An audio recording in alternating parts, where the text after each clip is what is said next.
तालुक्यासह खोपोली शहरात मुसळधार पाऊस. गावची खबर न्यूजने घेतलेला हा वृत्तांत. आपत्तीजनक परिस्थिती टाळण्यासाठी तहसीलदार आयुब तांबोली ॲक्शन मोडवर. खालापूर तालुक्यासह खोपोली शहरात गेल्या रात्रीभरापासून मुसळधार पाऊस सुरू आहे. जवळपास 225 मिलीमीटर पावसाची नोंद झाली आहे. पाताळगंगा नदीने धोक्याची पातळी ओलांडली असून मुंबई पुणे जुना महामार्ग पुन्हा पाण्याखाली गेल्यामुळे वाहतूक कोंडी झाली आहे. खोपोली शहरातील श्रीराम नगर, डीसी नगर परिसरात पाणी साठलंय. रात्रीभर विविध ठिकाणी तहसीलदार आयुब तांबोळी यांनी फिरून पूरपरिस्थितीचा आढावा घेत नियोजन केले आहे. खोपोली शहरातील दरडग्रस्त सुभाषनगर, काजूवाडीतील नागरिकांना मस्को कॉलनीत स्थलांतर केले आहे. पोलीस, महसूल आणि नगरपालिकेचे कर्मचारी तसेच अपघातग्रस्त टीम रात्रीपासूनच मदत कार्य करीत आहे.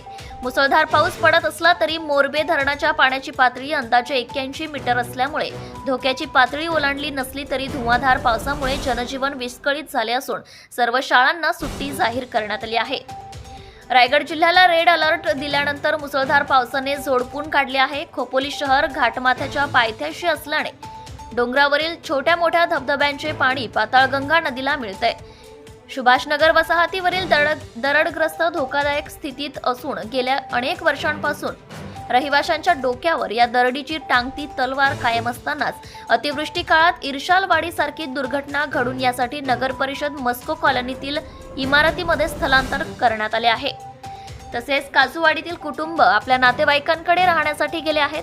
त्यामुळे अतिवृष्टी झाली तरी शहराला धोका नसल्याचं मुख्याधिकारी प्रशासक डॉक्टर पंकज पाटील यांनी सांगितलं आहे. रसायनी भागातील आपटा गावाशेजारून पाताळगंगा नदी वाहत असल्याने नदीने धोक्याची पातळी ओलांडली असल्याने गावात पाणी शिरलं आहे. वावोशी परिसरात रात्रभर जोराचा वारा व पाऊस सुरू आहे. परखंदे येथील भवानी मंदिरावर मोठ्या झाडांची फांदी पडून मंदिराचे नुकसान झाले आहे. तर राजेंद्र बाळकृष्ण पाटील यांच्या लावलेल्या भातशेतीचे पाण्यामुळे मोठे नुकसान झाले आहे. रात्रभर लाईट नसल्याने नागरिकांना त्रास सहन करावा लागला आहे. अपघातग्रस्त टीमने अतिवृष्टीच्या पार्श्वभूमीवर सर्वांनी अलर्ट राहणार असल्याची माहिती गुरुनाथ साठेलकर यांनी दिली आहे. Subscribe now and press the bell icon. Never miss an update.